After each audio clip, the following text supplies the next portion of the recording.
tim okbos.com melakukan kunjungan ke lahan eks tambang yang ada di Dusun 7 Cungfo, Desa Bukit Layang, Kecamatan Bakam, Kabupaten Bangka.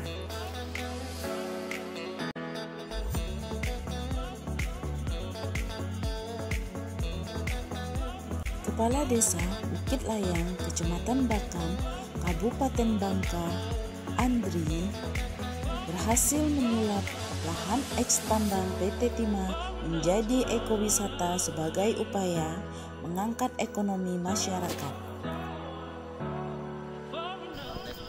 Ya, ini bekas kolong penambangan. Ini direncanakan ke depan jadi pemancingan. Isinya di dalam ini sudah ada ikan. Ada ikan baung, ikan patin, nila, gurami, lele, ikan mas. Nah, di kolam nih berapa luas, Pak? Luas di kolam nih kurang lebih berapa nih?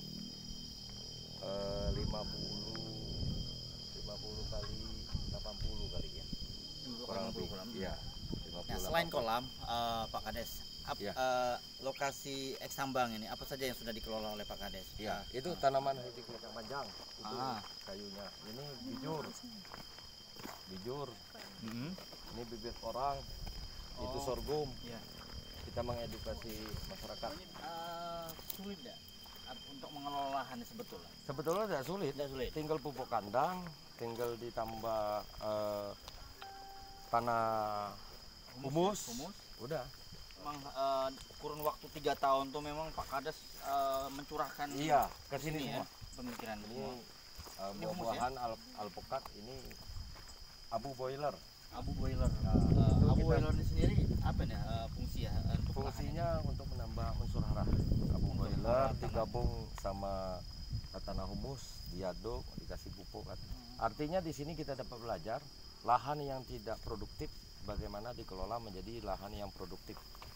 Awal cerita dari awal nih Pak Kades sendiri, ketika Pak Kades kenapa kepikir pengen lahannya dijadikan semacam ini sekarang? Luar biasa. Iya, karena begini, kita tahu 80-90% Desa Bukit Layang itu masuk dalam IUP PT Timah. IUP PT Timah yang dimana kita tahu semenjak kita kecil di sini, kita tahu hanya direklamasi, sebentar lagi ditambang, reklamasi ditambang. Artinya tidak mencerdaskan, mengedukasi masyarakat.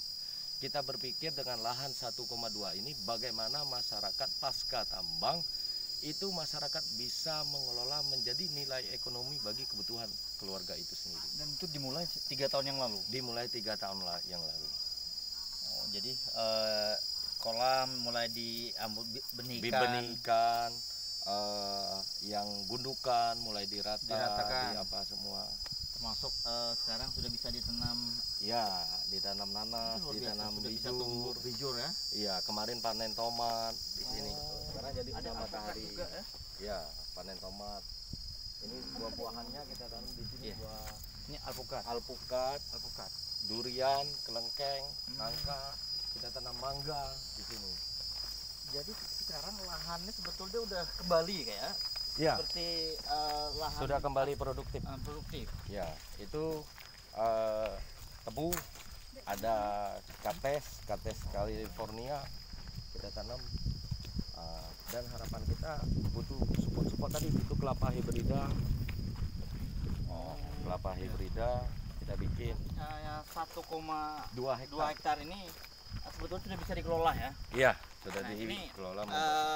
Apa yang Pak Kades butuhkan untuk lahan ini agar bisa cepat jalan dan berkembang? Yang jelas di sini kita perlukan pertama ruang perpustakaan atau ruang literasi. Bagaimana pembukuan motivasi, buku-buku bisa ditaruh di sini biar masyarakat termotivasi untuk menjadi sukses. Itu bagaimana caranya? Buku itu. Ya, dan buku-buku tentang pertanian. Nah, itu semua Pak Kades, harapan Pak Kades kemana Pak Kades pengen menyampaikan itu?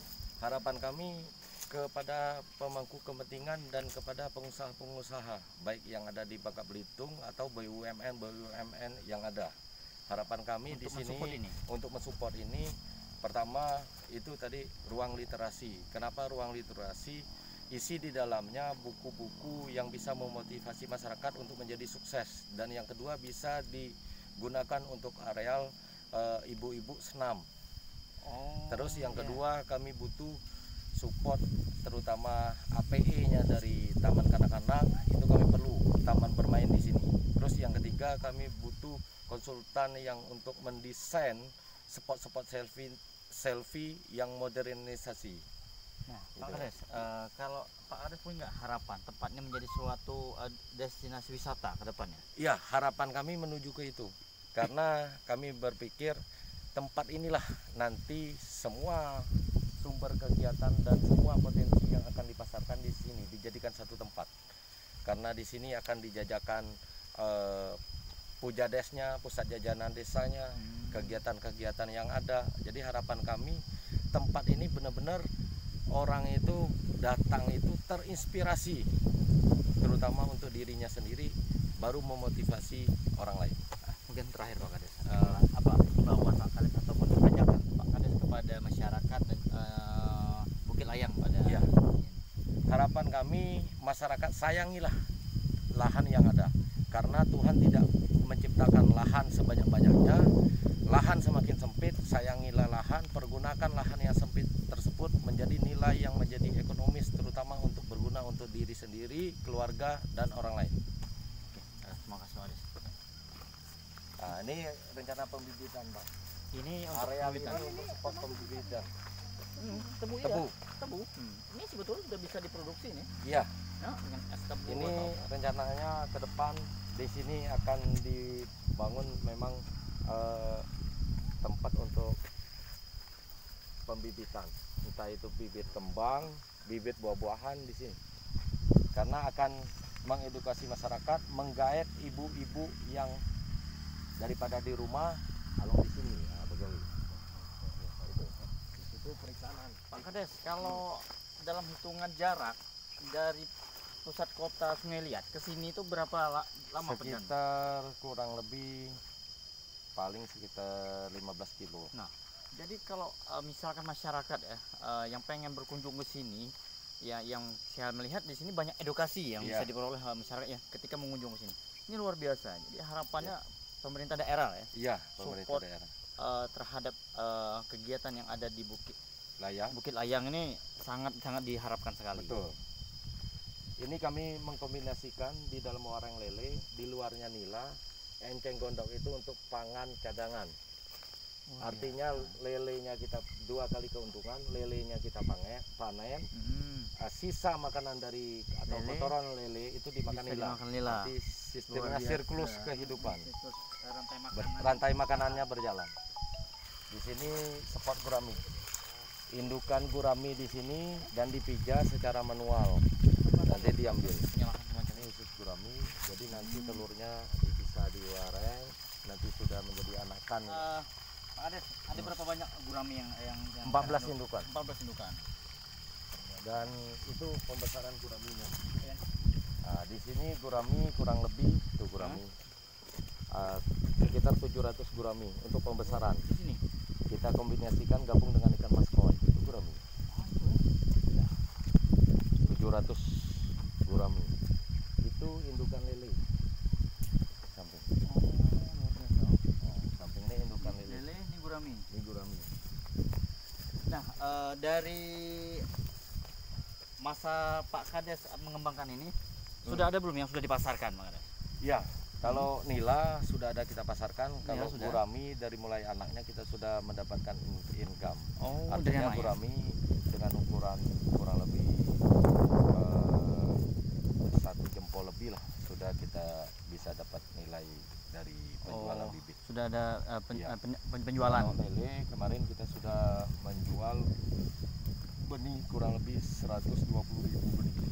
Wah, itu luar biasa. Ini dari lahan 1,2 hektar ini ya sudah menghasilkan benih lele Iya, kita sistemnya kerjasama dengan masyarakat dengan sistem kerjasama bagi hasil. bagi hasil. Ya, Jadi masyarakat bisa ikut terlibat juga ikut ya. terlibat, terus masyarakat bisa diedukasi untuk menjadi ahli-ahli pembenihan lele, berbagi ilmu. kita tahu. Nah, yang kita lihat di depan ini kan ada Bangunan. konstruksi bangunan ya. Yang- Ini rencananya bakal dibuat apa nih Bang Kades? Ini tempat pembenihan, Pembenihan. pakan, tapi Oh. terkendala dana, belum Iya. ada untuk penutup dan sebagainya. Makanya kita sangat perlu sekali support dari Iya. pihak yang Oke. ini nanti kita ciptakan di sini khusus endemik Bangka. Misalkan dari Munsang, Tupai, Burung, Punai, apa semua di sini. Jadi Luar biasa nih. Jadi bisa jadi wisata iya, ini lahan pengenalan. tambang kan. Pak Kades juga menyiapkan ini satwa monyet ya. Iya. Dengan pelang yang terpampang, sayangi mereka, jangan biarkan mereka punah berlahan. Stop berburu satwa liar. Wah, biasa Pak Kades Ini kita- jenisnya Makaka mulata. Harapan kami masyarakat khususnya Bangka Belitung sayangi dan lindungi hewan-hewan endemik Bangka Belitung karena mereka akan punah kalau diburu terus satwa liar ini. Harapan kami biarkan mereka habitatnya berkembang di habitatnya masing-masing, dan di sini kami memberikan pengenalan bahwa inilah hewan-hewan endemik Bangka yang harus dilindungi. Dan kita tahu rantai kehidupan itu siklusnya berputar, artinya saling menghargai satu sama lain. Ini nanti selain wisata madu api sirena, itu bisa wisata buah-buahan, duku, rambai, duren. Dan ini akan ditanam makan madu tersebut. Bunga-bunga. Betul. Jadi lahan yang khusus buat madu serena nih tadi Api berapa nih serena. Pak Kades? Ini Dipersiapkan. enggak luas, seluas ini lah. Untuk 100 kotak. Nanti 100 kalau kotak memang madu serena. ini berhasil, kita rencana membuat satu RT untuk minimal satu kakak satu kotak madu. Karena di mana kita tahu madu ini sangat bagus untuk motorik otak ataupun untuk kesehatan bagi balita, apalagi untuk orang tua. Jadi kita mengedukasi minimal vitamin yang terkandung di madu tersebut di RT percontohan tersebut bisa dihasilkan dengan biaya murah. Kedepannya satu RT dengan program RT madu. Mungkin bisa berbagi sedikit Pak Kades. Kenapa Pak Kades tertarik untuk membudidayakan madu serena ini? Iya, karena kemarin kita belajar dari Bangka Tengah, Iya. ada Bapak Sumirzan dari Kades Mesu Timur Mesu Bangka Iya. Tengah. Iya. Itu kita melihat di rumahnya itu ada budidaya madu, dan kita belajar ke beliau kenapa kita yang di kampung di desa dengan banyak hutan, dan di mana kita tahu hutan semakin habis dibabat dan sebagainya, ini hewan akan menjadi langka. Kenapa tidak kita kembangkan untuk dibudidayakan? Karena ini bisa menjadi nilai ekonomi juga untuk keluarga.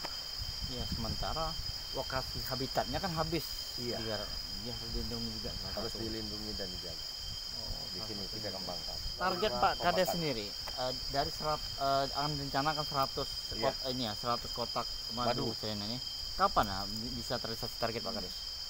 Yang jelas ini kan kita ngambil ke hutan sekalian kita beli. Artinya otomatis kita berpacu dengan waktu dan biaya, karena kita yang seperti kendala yang disampaikan tadi, kita butuh support atau kerjasama dengan stakeholder. Bagaimana menciptakan gebrakan inovasi terbaru dan memberikan edukasi ke masyarakat sehingga bisa maju bareng bersama, kita bisa moto itu. Jadi